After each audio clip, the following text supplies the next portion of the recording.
adalah agar kamu, karena ini masalah kejujuran intelektual, tidak perlu kemana-mana. Ya. Muter-muter. Kamu ini kenapa sih? Kamu dari tadi pertanyaan saya nggak pernah kamu menjawab. Kamu mencoba melakukan logika falasi.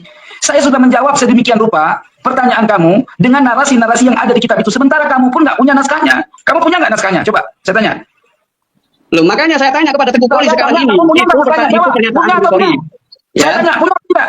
Loh, saya jawab. saya mau tanya, saya punya atau tidak? Saya mau konfirmasi. Nggak kredibel kamu kalau ngajak orang yang pinter. Jangan cuma punya tiga kalau itu tidak, kalau itu mengada-ngada berarti percuma. Dia menjawab pertanyaan saya. Percuma kalau diskusi, kalau orang sudah berani mengada-ngada itu nanti tidak ada gunanya. Karena nggak mampu menjawab pertanyaan saya terus. Apakah beliau ini mempertahankan kebenaran dengan ilmu? Semua pertanyaan kamu membela otoritas yang tidak otoritatif, ya? Kamu yang membela otoritas yang tidak otoritatif. Jawab, tetapi kamu selalu itu kamu dijawab. Ya, saya tugasnya menimbang koridor keilmuan. Saya tidak jawab. Semua saya jawab. Sementara kamu memberikan satu statement yang kamu sendiri tidak tahu naskahnya. Kamu punya nggak naskah kitab tersebut? Ya. Oke. Kamu punya nggak? Enggak, Pak pada suka Cipito. Baik, saya stop dulu ya. Oke, kita berhenti pada kitab polemik tentang Abnaul Imam. Itu palsu. Bukan polemik Abnaul Imam ini. Pak, saya potong. Bukan polemik Abnaul Imam. Dia menuntut saya untuk menjawab naskah saya di video dulu tentang kitab karya 22 halaman fatwa karya Syekh Yasin Al-Khalidari. Ya, dia sendiri nggak punya kitab itu. Makanya saya tanya, coba kamu jujur jawab. Kamu punya nggak 22 halaman kitab tersebut? Punya nggak? Itu saya tanya, belum dijawab. Makanya saya tidak perlu untuk menjawab. Ya, para ulama yang berkumpul ahli nasab di Libanon siapa? Kamu jawab dulu. Itu dari awal dari jawab. Soalnya bagaimana saya mau menjawab? Bagaimana saya nggak jawab? Itu akan sia-sia saja. Ya, para ulama ahli nasab yang berkumpul di Libanon siapa yang ditekan Tuan Guru Kori itu? Apakah itu belum mengada-ngada? Itu ada ulama yang berkumpul di Libanon, itu ditulis di Libanon. Udah jelas? Udah jelas belum? Hah? Udah jelas belum? Itu dituliskan di Libanon. Ya. Coba sekarang Pak Yusuf. Tadi saya menjelaskan tentang narasi saya kepada Syekh Yasin Al-Khalidari. Itulah orang yang membuat buku 22 halaman yang dulu saya komentari, ya, saya jadikan hujah untuk membatalkan nasabah alwi, dan itu barusan sebelum dia ngomong, saya sudah jawab. Kok dia nggak dengar sih? Saya bingung ini, gimana nih caranya nih? Kamu dengar nggak omongan saya tadi? Oke, mungkin bisa ini kembali. Maaf ya, sebelumnya saya juga ini ada koneksi internet yang tidak baik di saya. Tadi saya sempat terlempar. Baik, Said Kori, mungkin sedikit saja disinggung kembali tadi pertanyaan Dr. Ribut. Kita sudah melebihi dari 1 jam 20 menit, hampir 1 jam 20 menit. Mungkin singkat padat, silakan. Nanti kita coba beralih ke topik yang lain.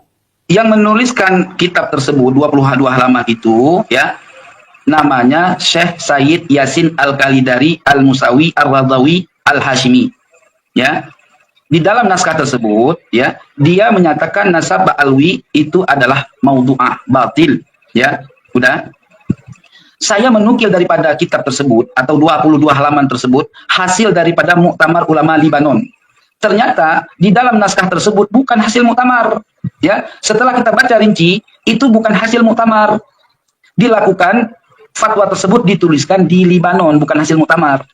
Gitu loh, Mas. Kamu punya nggak naskah itu? Dr. Ribut, punya nggak? Saya meminta konfirmasi kejelasan dari Teguh Kori. Sudah saya jelaskan. Kalau Teguh Kori belum pernah menyampaikan keliru atau salah, sekarang silakan disampaikan. Polemik nasab. Tetapi satu lagi saya pertanyaan lagi tentang kitab Abnaul Imam. Said Kori, ada yang mengatakan bahwa kitab Abnaul Imam ini adalah tidak dikenal oleh ulama-ulama klasik. Ini benar apa tidak ini menurut Anda? Oke, Kay, ini Anda nanti tadi malam juga kan melihat ya podcast saya dengan Dr. Ribut dan juga Tengku Kori. Bagaimana Anda melihat posisi Tengku Kori dalam polemik ini? Dalam polemik nasab ini?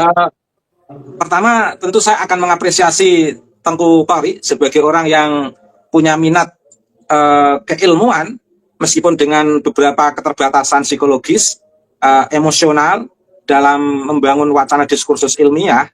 Tetapi tetap saja saya menghargai beliau, karena bagi saya sebagai akademisi, lebih baik orang dengan berbagai keterbatasan tetap mau bicara tentang keilmuan daripada para ilmuwan yang tetap diam hingga sekarang. Sehingga Tuan Huda Kori bagi saya memiliki nilai positif. Posisi beliau memiliki nilai positif. Tetapi dalam diskursus dengan pada suka, sebenarnya ini kesempatan Tuan Mudakori untuk memastikan kepada publik melalui representasi kehadiran Dr. Ribut dengan menjawab semua pertanyaan-pertanyaan Dr. Ribut terkait dengan kaul qadimnya atau pandangan lamanya Tuan Mudakori ketika berada dalam penguatan tesis Kiai Imad. Mengapa kemudian berbeda dengan kondisi sekarang yang posisinya dia berada dalam penguatan Robitoh. Harusnya pertanyaan Dr. Ribut seperti ini itu menjadi kesempatan emas Tuan Mudakori untuk menjawab, karena jawaban Tuan Mudakori yang clear and distinct ideas, yang jelas sejelas-jelasnya, tidak kesana kemari, itu akan membuat citra positif Tuan Mudakori di hadapan publik. Karena posisi Dr. Ribut itu kan seperti saya Mas Yusuf, sebagai akademisi yang mencintai ilmu pengetahuan. Memang secara psikologis organisasi kita memiliki kedekatan, Dr. Ribut saya dengan Kiai Imad itu memiliki kedekatan organisasi KNO-an Mas Yusuf. Tapi dalam konteks ilmuwan nggak bisa diganggu-gugat. Dr. Ribut saya itu posisinya sebagai akademisi bukan merepresentasikan sebagai Kiai Imad. Hal yang sama posisi saya dan Dr. Ribut itu juga sebagai akademisi bukan merepresentasikan sebagai Tuan Mudakori. Karena sebagai akademisi kalau kita dialog dengan siapapun yang punya penemuan dalam konteks ini Tuan Mudakori misalnya yang dia sebut sebagai antitesis, kita itu ingin memverifikasi kerangka teori dan metodologinya Mas Yusuf. Bukan ingin memperdebatkan antara antitesis Tuan Mudakori dengan temuan saya, karena saya tidak menemukan dalam konteks riset itu. Harusnya diskursus uji materi antara tesis dan antitesis itu dipertemukan Tuan Mudakori dengan Kiai Imad. Dalam konteks bertemu dengan Dr. Ribut atau dengan saya, itu mesti terkait dengan sejauh mana hasil verifikasi podcast saya dengan Tuan Mudakori atau hasil verifikasi podcast Dr. Ribut dengan Tuan Mudakori. Lah, ini kesempatan ibarat seorang Dr. Ribut yang masih menyempatkan diri untuk memverifikasi antitesisnya Tuan Mudakori. Ini suatu kesempatan yang luar biasa untuk membangun kepercayaan publik Tuan Mudakori terkait dengan tesis yang dia bangun melalui verifikasi Dr. Ribut. Tetapi rupa-rupanya Tuan Mudakori tidak memahami posisi beliau dan posisi Dr. Ribut. Akhirnya Tuan Mudakori kesannya itu kayak mencari lawan, seolah-olah Dr. Ribut itu lawan. Ini kesalahan fatal dari Tuan Mudakori yang memposisikan Dr. Ribut sebagai lawan. Dr. Ribut itu bukan sebagai lawan, tapi sebagai seorang akademisi yang ingin merepresentasikan masyarakat yang sedang kepo, penasaran terhadap antitesis Tuan Mudakori, bagaimana sih duduk persoalannya.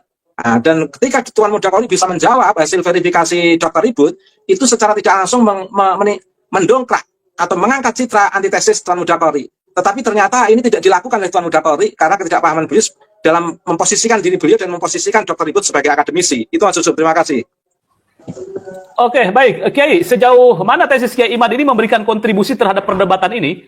Dan tesis Kiai Imad sering dianggap sebagai pemecah kebuntuan dalam polemik ini. Apakah menurut Anda Kiai Imad benar-benar memberikan solusi ilmiah yang tegas atau justru hanya menambah kontroversi saja? Di 15 tahun terakhir ini Mas Yusuf, itu banyak yang sudah tidak suka perilaku oknum-oknum habaib. Tidak hanya masyarakat biasa, para politisi juga sangat tidak nyaman, para negarawan juga tidak nyaman, pengusaha juga tidak nyaman, petani juga tidak nyaman, banyak yang sudah tidak nyaman terhadap oknum-oknum habaib. Terlebih ketika mereka memberikan ceramah di mimbar-mimbar podium, banyak yang tidak nyaman. Lah, tesis Kiai Imad itu bentuk ketidaknyamanan warga terhadap Habib yang paling beradab. Mengapa? Karena tesis Kiai Imad dikeluarkan dengan cara ilmiah. Tanpa ada framing, tanpa ada kebencian, tanpa mencaci para habaib, tapi betul-betul terukur secara ilmiah. Coba, kalau para habaib itu melihat ibarat seorang Gus Dur saja, sampai dengan tegas mengatakan, tangkap itu Rizik Syihab, lagi-lagi dia. Dia itu preman dan lain sebagainya. Ini kan sebenarnya sudah luar biasa.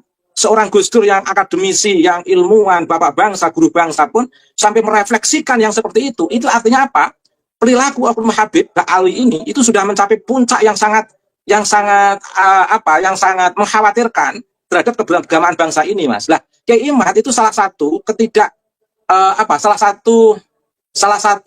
pemberontakan dalam tanda kutip atau ketidakcocokan, tetapi direfleksikan dalam bentuk ilmiah. Itu cara ketidaksetujuan Kiai Imad dengan pola Ba'alwi yang oknum Habib itu dengan cara yang paling ilmiah, dengan cara yang paling beradab, Mas Yusuf.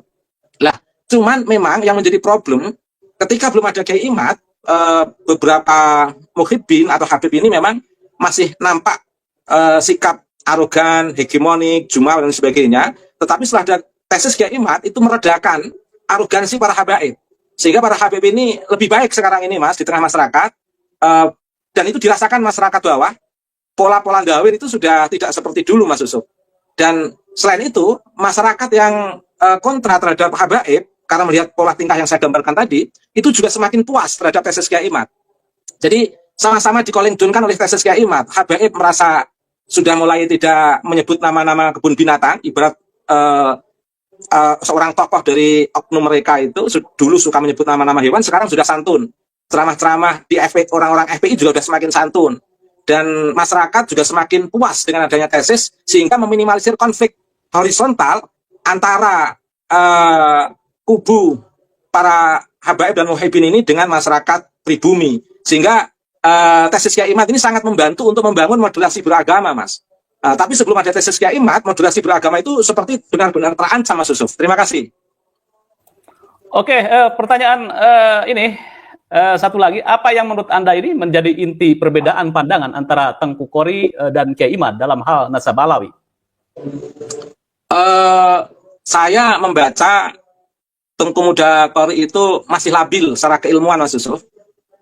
Mengapa saya katakan labil? Bagi seorang ilmuwan itu kan tantangan, Mas, untuk merubah pandangan. Kalaupun misalnya saya hari ini mengatakan A, kalau besok sekiranya saya itu menolak A, itu kalaupun menolak saya tidak akan menyampaikan, Mas. Saya lebih baik diem. Contoh misalnya begini, kalau dulu Tuan Muda Qori itu berada dalam penguatan tesis Kiai Imad, pendapat refleksinya itu lebih ekstrim daripada yang lain seperti itu.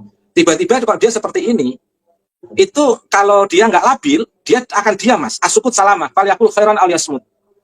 Mengapa saya katakan labil? Ternyata perubahan itu sama-sama membawa sikap yang sama-sama ekstrim. Di tengah Kiai Imad dia juga se-ekstrim itu, di tengah kalangan Ba'alwi dia juga se-ekstrim seperti itu. Kalau dia orang yang labil, begitu nggak cocok dengan Kiai Imad, dia akan diam, Mas Yusuf. Karena pantangan bagi akademisi berubah pandangan kemudian mencela pandangan lama. Imam Syafi'i sendiri punya qaul qadim, itu tidak ketika beliau punya qaul jadid, tidak mencaci qaul qadimnya, hanya mengklarifikasi. Dan itu kan yang sebenarnya dibutuhkan oleh Dr. Ribut ketika mengajukan pertanyaan kepada Tuan Muda Qori untuk mengklarifikasi perbedaan dan titik persamaannya antara qaul qadim dan qaul jadid. Orang yang labil, Mas Yusuf, akademisi yang bertanggung jawab, itu dia akan menjelaskan qaul qadim dan qaul jadidnya, bukan mencela qaul qadim. Nah, sekarang ini posisi Tuan Muda Qori mencela pendapatnya sendiri yang notabene tadinya dipertahankan sebegitu ekstrim, tapi dicela dengan begitu ekstrim. Ini menurut saya sangat labil. Ya, berbeda dengan Kiai Imad. Kiai Imad itu konsisten, masih tetap dengan koridor keilmuannya, dan karya-karyanya itu mengiringi pendapat-pendapat beliau. Dan eksistensi dalam diskursus nasab ini, Kiai Imad selalu memproduksi karya-karya beliau dan menambah karya-karya beliau. Sejak beliau mengeluarkan tesis sampai sekarang ini sudah saya lihat itu ada 6 buku yang dikeluarkan Kiai Imaduddin Utsman, Mas Yusuf. Ini luar biasa menurut saya sebagai bentuk konsistensi seorang akademisi, seorang ilmuwan yang betul-betul ingin bertanggung jawab, Mas Yusuf. Dan itu bisa saya ikuti secara teoritis maupun metodologis. Terima kasih, Mas Yusuf. Baik, sebelum melanjutkan, saya baru dapat WA dari Kiai Imaduddin akan gabung di podcast malam ini. Luar biasa ini. Kiai Imad memang kemarin saya meminta untuk menanggapi podcast yang sudah digelar tadi malam. Saya bersama dengan Dr. Ribut, kemudian Bang Qori. Ini rupanya beliau menyempatkan diri nanti jam 9 beliau masuk. Mudah-mudahan ini bisa betul-betul masuk menjawab terhadap kritikan atau pandangan yang berbeda dari Tengku Qori. Baik, saya langsung ke Dr. Ribut. Dr. Ribut, ini rupanya Anda masih ada hal yang mengganjal dari perdebatan tadi malam ini. Yang pertama, menurut Anda ini, dalam tesis Kiai Imad, ada berbagai analisis ilmiah yang ditawarkan. Apakah Kiai Imad sudah cukup menjelaskan secara akademis mengenai nasabah alawi? Nah, karena ini kan ada sorotan, Kiai Imad itu tidak ilmiah ini, karena menafikan, tadi malam ya, menafikan dari kitab, lupa saya, kitab apa ya, Kiai Ubed tadi malam itu, saya lupa dengan Dr. Qori ya, itu ya, Mambaul Imam ya.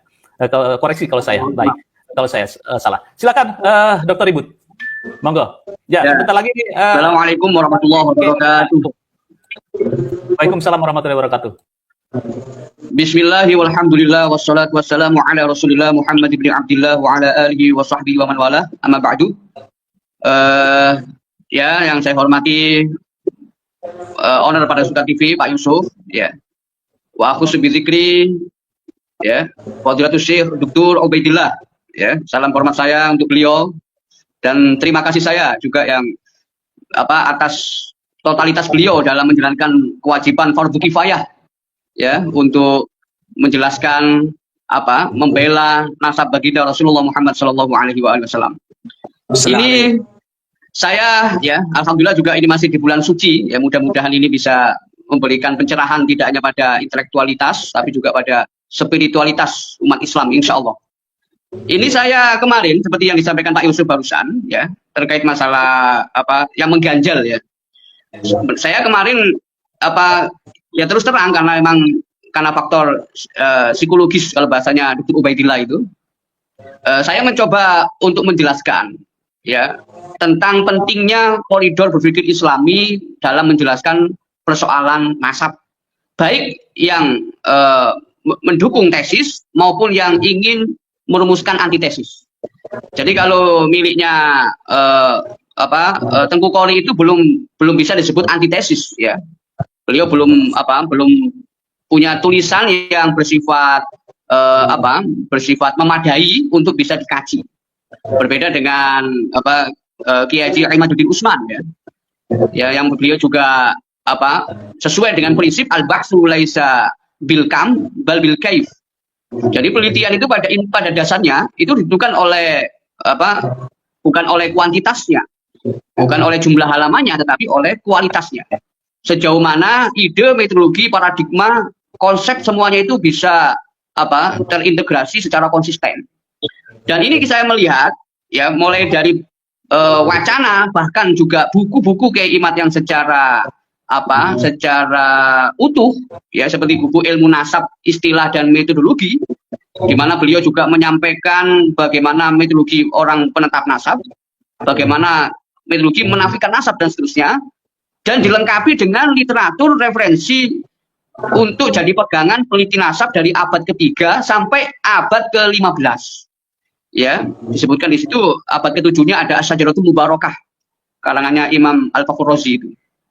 Nah, ini secara akademik sangat memadai. Kalau persoalan nanti diliterasikan dalam bentuk disertasi misalnya, itu kan soal lain gitu. Tapi soal gagasan yang brilian ini yang perlu kita apresiasi.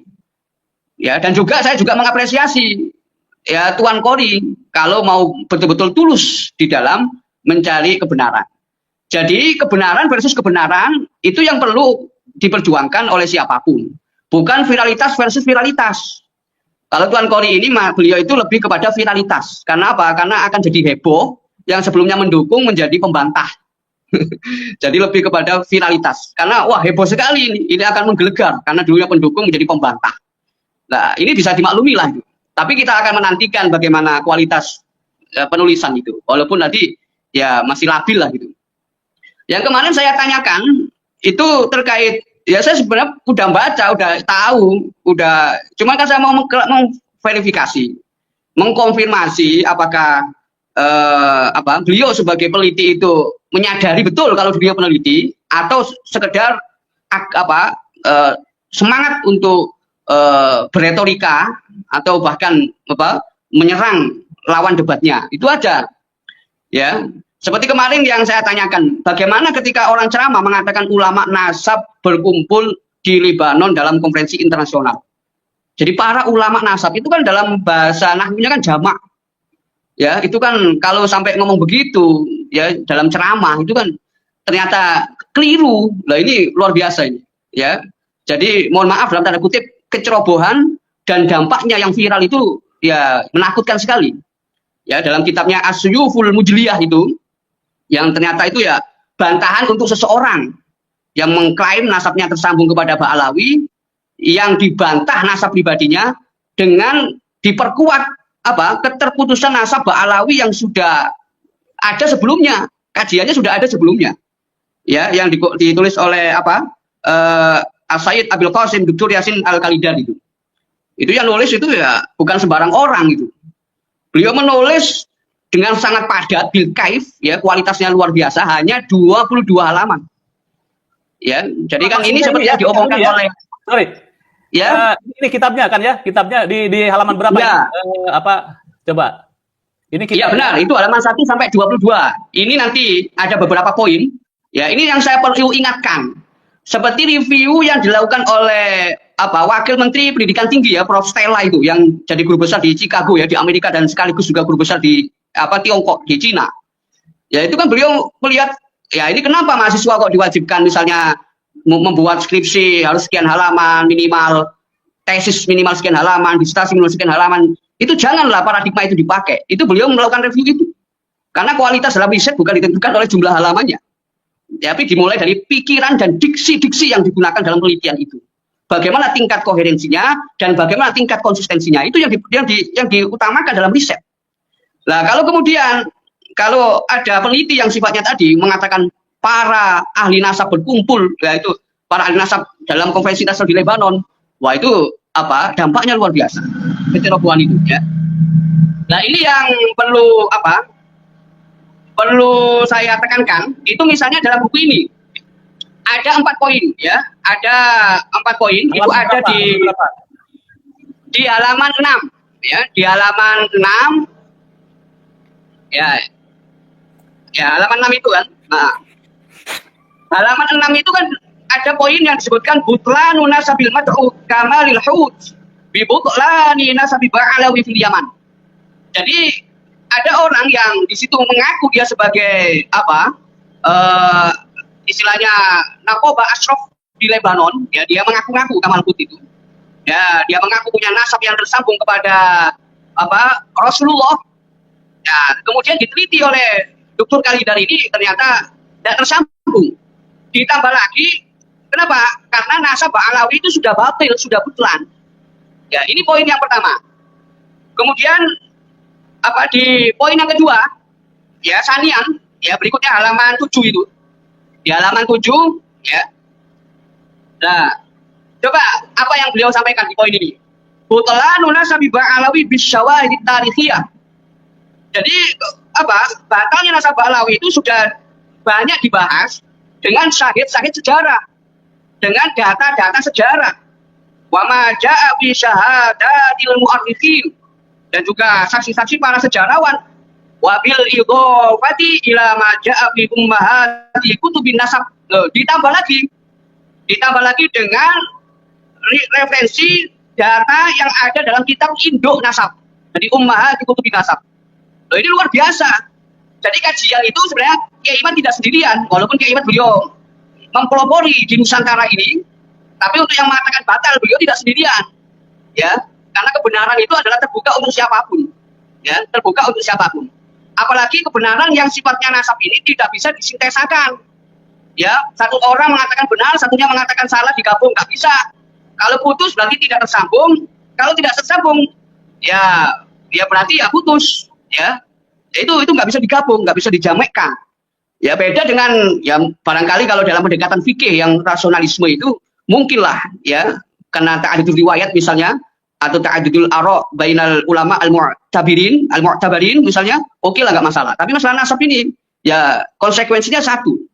Ya, konsekuensinya satu, terputus atau tersambung. Nah, ini yang perlu dimengerti oleh umat Islam di Nusantara ini. Kalau Kiai Imad itu beliau tidak sendirian. Ya, kalau yang berbeda dengan Kiai Imad, ya barangkali beliau tidak meliti atau beliau misalnya mauquf lah. Kalau mauquf tidak perlu dijadikan rujukan. Ya, dalam polemik ini mauquf aja, kita nggak no comment. Yes, apa kata sejarah nanti, apa kata waktu yang berbicara.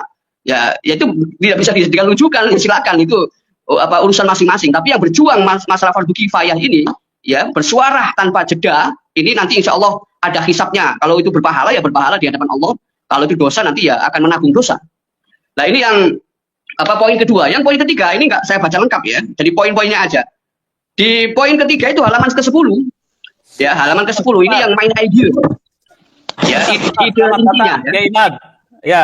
Ya, Selamat datang, ahlan wa sahlan. Bung. Ini Ahmad Yudi Usman. Nanti kita bahas. Ya, marhaban Izin bikum, dulu ya ini, syarafna bikum. kita lanjutkan ya kajian dulu Dr. Ribut ya, Kemad ya. Ya, benar. Oke. Ya. Kemudian yang ketiga itu, ya, bagaimana beliau menyampaikan ini main ID-nya. Paragraf berikutnya adalah controlling idea, ide penjelasnya. Yang pada intinya beliau menegaskan butlanu da'wal hud, ya halaman 10 ya. Butlanu da'wal hud an-nasab al-hashimiyata. Ya, bi butlani wa zaifi amudin nasab alladhi yad'uhu, ya. Wa butlani musajjaratihim an-nasabiyah. Jadi ini apa? Beliau fokus kepada klaim Kamal Hud itu yang mengaku sebagai apa? Turunan baginda Rasulullah Muhammad SAW. Nah, ini beliau apa? Pohon nasabnya itu dibedah ya sama Dr. Yasin Al-Kalidari itu. Kemudian yang keempat, ya poin yang terakhir itu di halaman ke-14 itu. Berapa? Ya, ini poin yang keempat ini sekaligus bagi pembaca itu ya sebagai konklusi lah itu. Ya, beliau menjelaskan tentang butlanu dakwah Kamal Hud, ya an-nasab al-hashimiyah bisyuhra an-nasabi al-ma'rufa anhum fi bilad syami wa ma ja'a an al-Hud. Jadi batalnya klaim ya Kamal Hud tentang nasab dirinya yang bersambung kepada Rasulullah berdasarkan apa? Ya berdasarkan informasi yang dia kumpulkan dari negara Syam dan juga dari keluarganya sendiri Alil Hud. Nah, ini yang yang menarik ini. Karena saya sendiri menemukan ya disertasi yang ditulis oleh orang Ba'alawi, orang Yaman ketika kuliah di Sudan, memang disertasinya nggak membahas nasab, tapi membahas tentang peran dakwah ya Ba'alawi di Yaman itu, dakwah Islam. Ya kemudian juga menyampaikan nasabnya Imam Al-Muhajir. Yang di situ ada footnote-nya, banyak sekali footnote-nya. Tapi dari footnote itu sama sekali tidak menyebutkan referensi tua, referensi primer, semuanya itu referensi sekunder, ya abad-abad modern. Ini menunjukkan pondasi yang begitu rapuh, ya yang kalau kita bela itu bagaimana membela pondasi yang rapuh. Makanya ini adalah polemik antara kebenaran dengan viralitas. Viralitas yang nanti akan dikawal oleh mereka-mereka yang mencoba untuk membuat antitesa tanpa ada data yang valid, yang akurat, yang relevan dengan kajian nasab ini. Nah ini, jadi itu sesuatu yang janggal saja yang kemarin belum dijawab. Mestinya ini poin-poinnya ini disampaikan kemarin itu 4 poin itu baru kemudian dibantah. Itu maksud saya, ya, yang viral itu supaya begitu. Tapi ternyata tidak demikian. Tapi fokus kita bagaimana kajian akademik ini bisa tetap menarik perhatian sivitas akademika di Indonesia terutama, ya karena ini terus terang ini adalah menyambut perkembangan baru dalam dunia keilmuan Islam. Saya sering mengulang-ulang itu fenomena yang terjadi, fenomena yang antagonistik zaman dulu sekarang menjadi fenomena yang sifatnya itu harus sintesis, harus saling menguatkan. Apa itu? Ya fenomena kalau dulu di Mesir yang gagal itu misalnya takrib bainal mazahib itu. Di Mekah yang kemarin saya sampaikan itu binaul jusur bainal mazahib al-islamiyah. Itu yang hadir yang diundang itu ulama ya anggota negara muslim dunia, anggota Liga Muslim Dunia karena yang mengadakan Liga Muslim Dunia, MWL itu. Diadakan di Mekah yang kedua kalinya. Ternyata kemudian coba dilihat perkembangan berikutnya. Yang nanti merumuskan pemikirannya itu justru dari tokoh-tokoh Saudi. Yang notabene orang-orang Saudi itu yang mengikuti ideologi negaranya, yaitu ideologi Wahabi. Walaupun mengalami pergeseran saat ini di era Malik bin Salman itu mengalami pergeseran. Nah kemudian apa sumbangsi ulama Indonesia untuk masalah konsep binaul jusur bainal madzhab al-islamiyah kalau tidak terbiasa dengan diskursus genealogi, diskursus sanad pemikiran, sanad keilmuan, ya termasuk sanad masalah nasab itu. Ya, karena kajian Kiai Imad itu ya sesuai standar keilmuan, ya tidak bertentangan dengan masalah al-inqita' wal ittisal fi sanad atau fil khabar. Karena kita tidak hidup di zaman sosok yang disebut fiktif Ubaidillah itu, ya sehingga kita hanya bisa memverifikasi melalui literatur yang kredibel dalam masalah ini. Nah ini agar kita bisa menghemat waktu karena juga kehadiran Kiai Imad ya.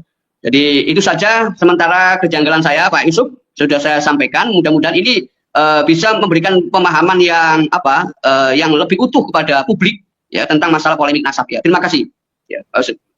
Ya, baik. Terima kasih Dr. Ribut. Ini mencerahkan. Tadi malam saya berharap memang mendapatkan sesuatu, tetapi ini menarik ini statement. Viralitas dan apa tadi? Kebenaran. Dan kebenaran. Versus kebenaran. Baik. Ya, Kiai Imad, selamat bergabung. Ini luar biasa. Terima kasih ini atas waktunya di sela-sela kepadatan Kiai Imad.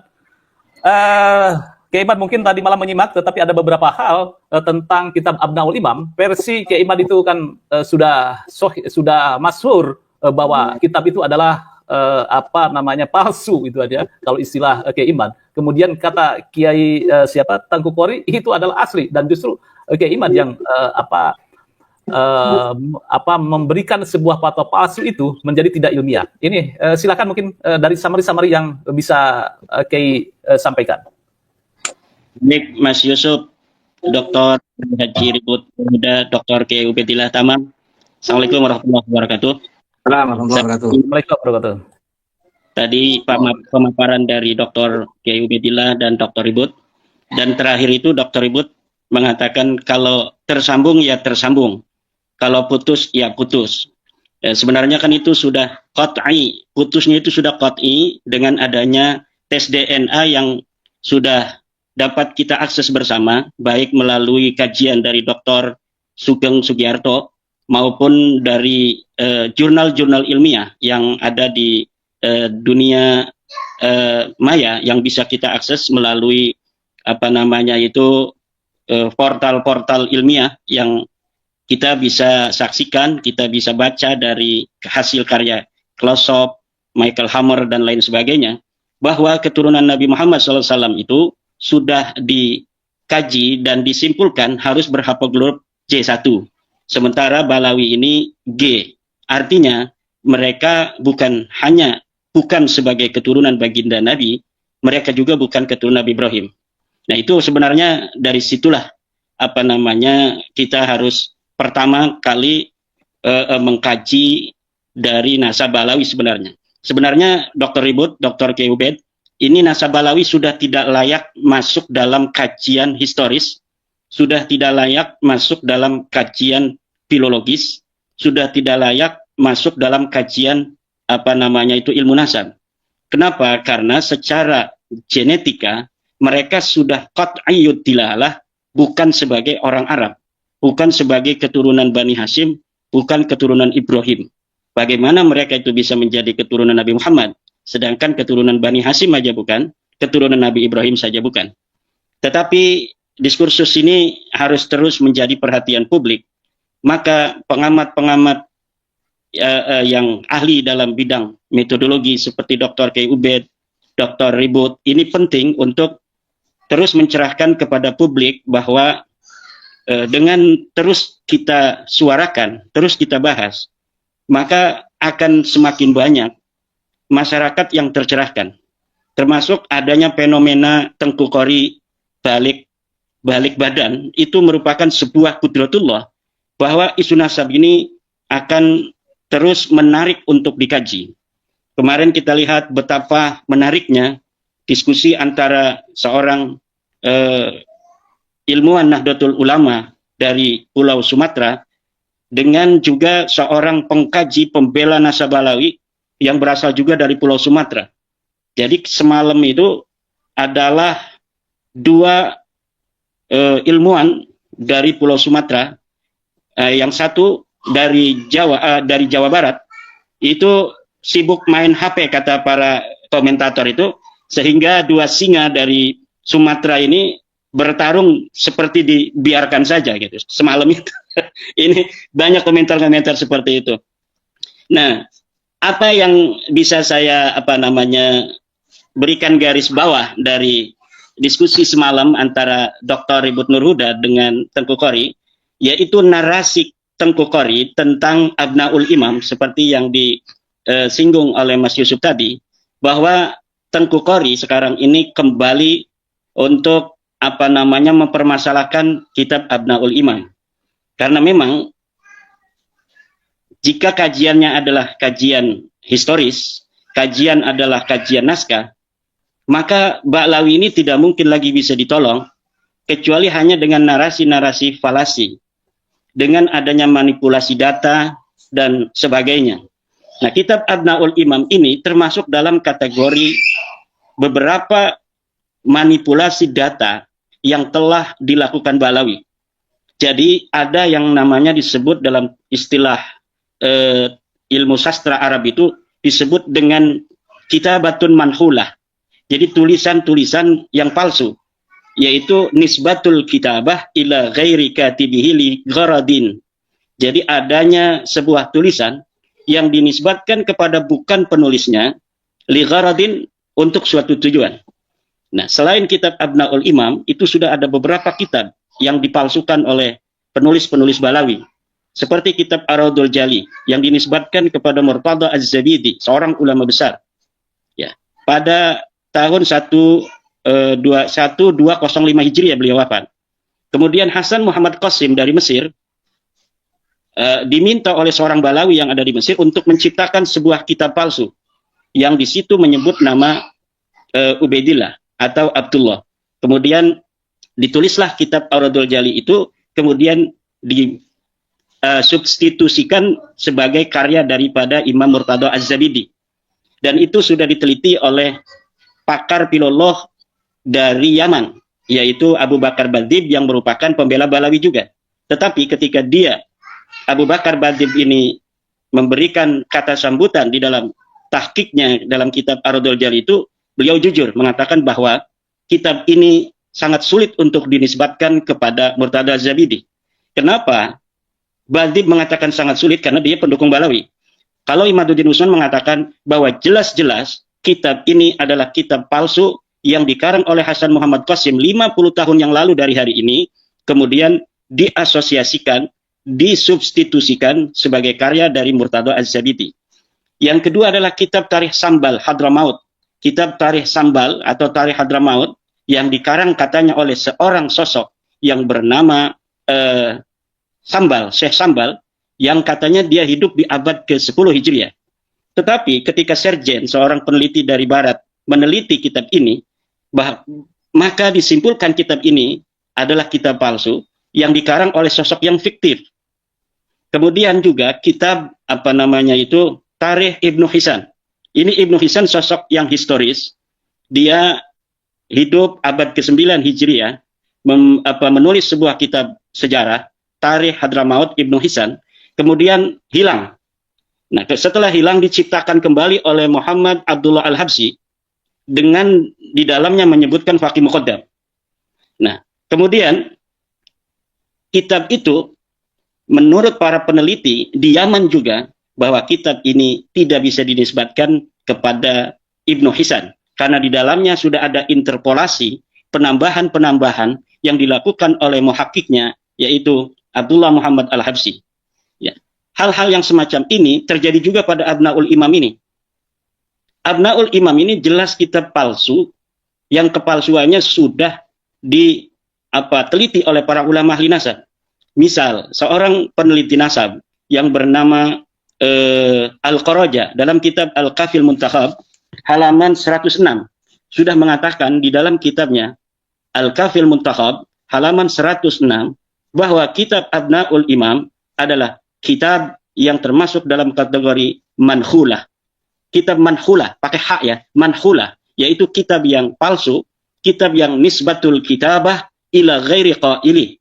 Penisbatan sebuah kitab bukan kepada pengarangnya. Siapa pengarangnya? Pengarangnya ya Yusuf Jamalul Lail itu. Dia menarik-narik nama Abul Muammar Yahya Toba-Toba. Abul Muammar Yahya Toba-Toba itu memang seorang ulama dari kalangan Syiah. Dia mempunyai kitab yang namanya Syarhul Lumah Ibnul Jinni. Tetapi tidak mempunyai kitab yang namanya Abnaul Imam fi Misr wa Syam. Dari mana keterangan itu? Silahkan buka kitab Al-Kuna wal Alqab karya Syekh Abbas Al-Qummi, juz 2 halaman 133. Kemudian buka juga kitab Mu'jamul Mu'allifin Umar Ridha Kahalah, juz 13 halaman 226. Buka juga kitab ketiga Hadiyatul Arifin, juz 2 halaman 519. Keempat, buka juga kitab Al-A'lam, juz 8 halaman 164. Di dalam kitab-kitab yang saya sebutkan tadi, biografi dari seorang Abul Muammar Yahya itu lengkap. Dia punya kitab apa, dia hidup kapan, kemudian punyakah dia kitab yang bernama Abnaul Imam? Tidak ada. Tidak ada berita seorang Abul Muammar Yahya bin Toba mempunyai kitab yang bernama Kitab Abnaul Imam fi Misra wa Syam. Nah, kalau misalnya pembela Balawi ingin menjadikan Abnaul Imam ini menjadi salah satu maraji', maka silahkan buktikan bahwa kitab Abnaul Imam ini memang dikarang oleh Abul Muammar. Mana manuskrip aslinya yang di mana di situ dikatakan Abul Muammar adalah sebagai penulis kitab ini? Tidak ada. Di dalam versi cetak kitab Abnaul Imam, memang itu diberikan beberapa lembar contoh-contoh bahwa manuskripnya ada dipegang oleh pentahkik. Dan ini contoh-contoh manuskripnya. Diberikan 2 lembar atau 3 lembar. Tetapi saya melihat cara menulisnya itu cara menulis yang baru. Walaupun dia legok-legokan seperti gaya khot-khot dari masa lalu. Kenapa? Karena memang praktik-praktik manipulatif dari kaum Balawi ini, algoritmanya ini saya sudah tahu. Dari versi pentahkikan, dari bagaimana kitab-kitab manuskrip yang tidak dicetak, kemudian dijadikan maraji dalam perdebatan, hanya nama, ada yang seperti itu. Ada juga manuskrip yang diberikan kepada halayak, seperti manuskrip Al-Jawharus Safaf karya Al-Khatib. Nah, tetapi sebelumnya mereka itu harus memalsukan sebuah kitab masa lalu, seorang ulama terkenal, Qiladatun Nahar misalnya. Kemudian Qiladatun Nahar ini banyak mengutip kitab Al-Jawharus Safaf ini. Seakan-akan kitab Al-Jawharus Safaf karya Al-Khatib betul-betul pernah ada di masa lalu. Nah, jadi praktik-praktik manipulatif semacam itu, algoritmanya sudah nyata, terang benderang. Bahkan seorang Ba'dzib yang hari ini masih hidup, kalau misalnya Ba'lawi itu betul-betul mau membuktikan kebenaran nasabnya berdasarkan kebenaran, maka seorang Ba'dzib yang sering datang ke Indonesia itu akan dipakai oleh Rabita Alawiyah untuk melawan saya. Dan saya yakin Ba'dzib tidak mau. Karena Ba'dziblah yang mengatakan Salim bin Jindan ini terkena penyakit melankolia, yang mengarang beberapa kitab-kitab yang diasosiasikan sebagai karangan abad ke-7 Hijriah oleh Ali bin Jadid, kitab Nasab, kitab Hadis, Al-Arba'un, kitab Al-Mawahib gitu. Tetapi ditulis oleh Salim bin Jindan. Kemudian diasosiasikan ulama masa lalu, tetapi kitab-kitab ini belum dicetak. Tetapi Rumel Abbas telah memberikan beberapa fotonya ketika di Rabita Alawiyah itu. Jadi sangat ketinggalan zaman apabila pembela Balawi semacam Tengku itu kembali menjadikan kitab Abnaul Imam ini sebagai sebuah dalil hujjah ketersambungan nasab Balawi. Karena jelas kitab ini kitab manhulah. Lihat di dalam kitab Al-Kafil Muntakhab, Al-Qaraja telah mengatakan kitab Abnaul Imam ini manhulah, kitab palsu yang diasosiasikan kepada ulama masa lalu yang dikarang di hari ini oleh Yusuf Jamalul Lail. Yusuf Jamalul Lail ini di Riyadh adanya. Dia baru meninggal 3 tahun yang lalu pada bulan Ramadan. Jadi Ramadan ini sudah 3 tahun. 1443 Hijriah dia meninggal.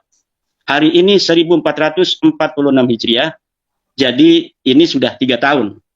Di manakah manuskrip Abnaul Imam setelah seorang Yusuf Jamalul Lail itu wafat? Tidak akan pernah ada yang bisa untuk menunjukkannya.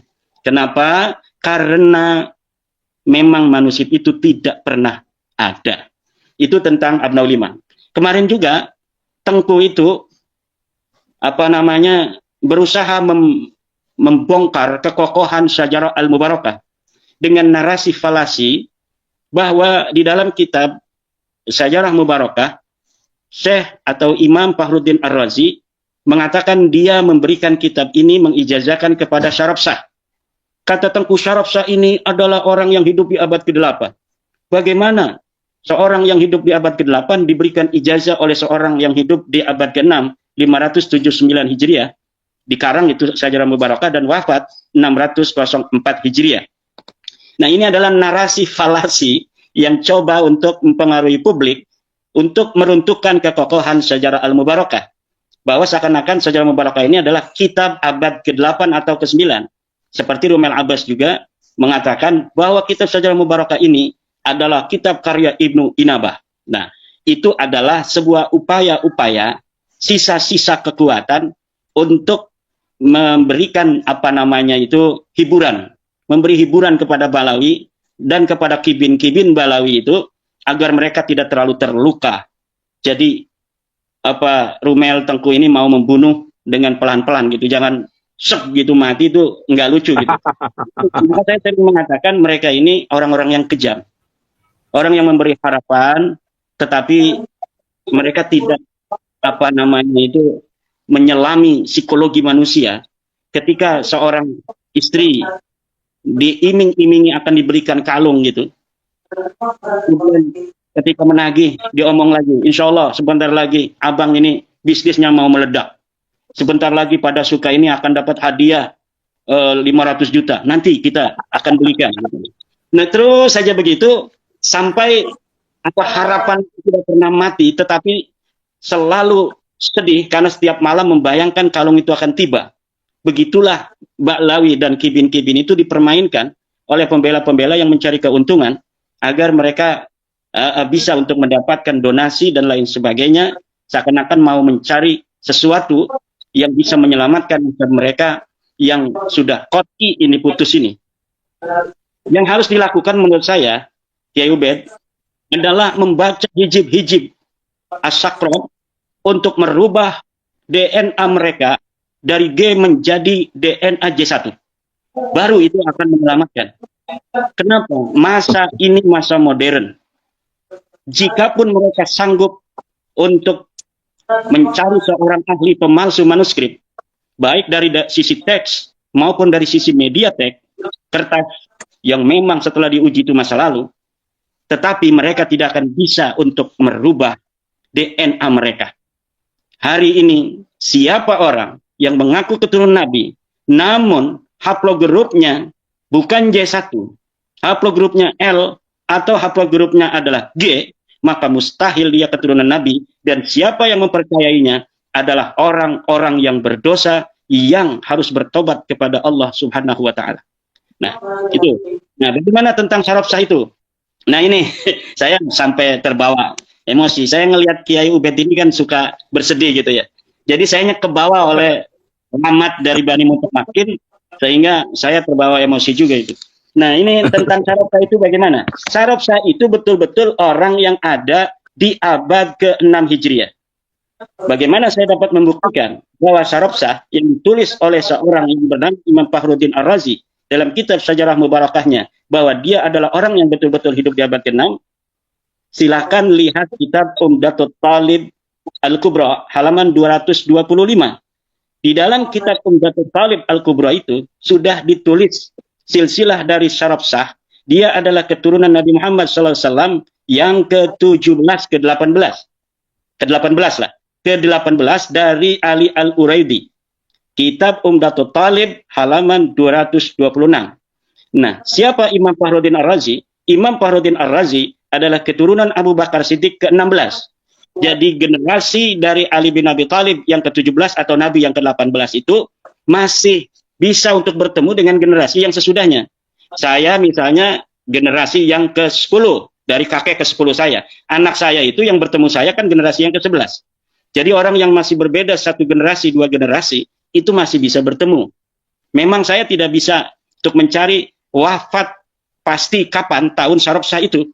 Tetapi dari sisi silsilah itu dapat dibuktikan bahwa syaraf sah adalah keturunan ke-17 dari Sayyidina Ali, sedangkan Fakhruddin Ar-Razi adalah keturunan yang ke-16 daripada Abu Bakar As-Siddiq.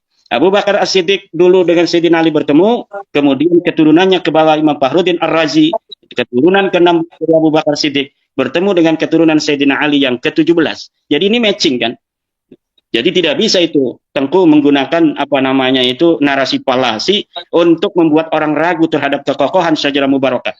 Beda Syajarah Mubarakah dengan Abnaul Imam itu. Abnaul Imam itu manuskripnya hanya dimiliki oleh Balawi sendiri. Yusuf Jamaluddin ini seorang Balawi. Dia menemukan kitab katanya sendiri, katanya dari seorang Al-Warraq dari Aleppo, dari Halab gitu kan. Tanpa ada orang yang bisa untuk mengakses Di mana kita kalau mau melihat manuskripnya. Berbeda dengan Sajarah Mubarakah, manuskripnya independen. Ada di perpustakaan Masjid Jami di Sultan yang ada di Turki. Nomornya tercatat, kapan kita bisa melihat itu tidak bayar lagi, paling kita naik kapal saja ke sana, sampai sana kita masuk, tinggal daftar, dan siapa saja bisa untuk memverifikasi betul apa tidak ada manuskrip Sajarah Mubarakah itu di Turki. Semua bisa. Kalau Abnaul Imam ini tidak bisa, karena ini kitab palsu, kitab yang betul-betul palsu.